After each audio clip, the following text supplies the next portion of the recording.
TTD laddu వ్యవహారంపై supreme court chief justice కీలక వ్యాఖ్యలు చేశారు. జంతు కొవ్వు కలిసింది అని చెప్పడానికి మీరు నిపుణులా అని ప్రశ్నించారు. ఇప్పటికే లడ్డూ వ్యవహారంపై సీబీఐ విచారణ జరుగుతోందని తెలిపింది సుప్రీంకోర్టు. పిటిషనర్ దగ్గర ఏమైనా ఆధారాలుంటే సీబీఐకి అందించాలని సూచించింది సర్వోన్నత న్యాయస్థానం. లడ్డూ కల్తీపై సుప్రీంకోర్టును ఆశ్రయించారు మానూరు శ్రీనివాస్. తిరుపతి లడ్డూల్లో జంతువుల కొవ్వు రసాయనాలున్నాయని చేసే ఆరోపణలను ఆపాలని పిటిషన్ దాఖలు చేశారు. తప్పుడు సమాచారాన్ని వ్యాప్తి చేస్తున్న వారిపై చర్యలు తీసుకోవాలని విజ్ఞప్తి చేశారు పిటిషనర్. ఈ కేసుపై విచారణ జరిపిన చీఫ్ జస్టిస్ ధర్మాసనం ఆధారాలుంటే సీబీఐకి అందించాలని సూచించింది.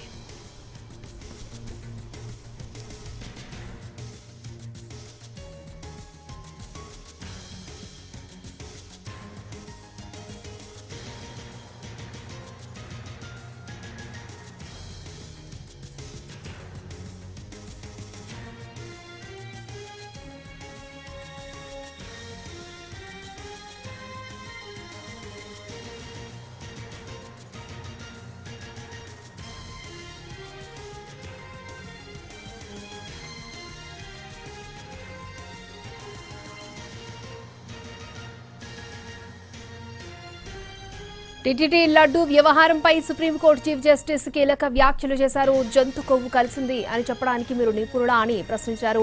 ఇప్పటికే లడ్డూ వ్యవహారంపై సీబీఐ విచారణ జరుగుతోందని తెలిపింది సుప్రీంకోర్టు. పిటిషనర్ దగ్గర ఏమైనా ఆధారాలుంటే సీబీఐకి అందించాలని సూచించింది సర్వోన్నత న్యాయస్థానం. లడ్డూ కల్తీపై సుప్రీంకోర్టును ఆశ్రయించారు మానూరు శ్రీనివాస్. తిరుపతి లడ్డూల్లో జంతువుల కొవ్వు రసాయనాలు ఉన్నాయని చేసే ఆరోపణలను ఆపాలని పిటిషన్ దాఖలు చేశారు ఆయన. తప్పుడు సమాచారాన్ని వ్యాప్తి చేస్తున్న వారిపై చర్యలు తీసుకోవాలని విజ్ఞప్తి చేశారు. ఈ కేసుపై విచారణ జరిపిన చీఫ్ జస్టిస్ ధర్మాసనం ఆధారాలుంటే సీబీఐకి అందించాలని సూచించింది.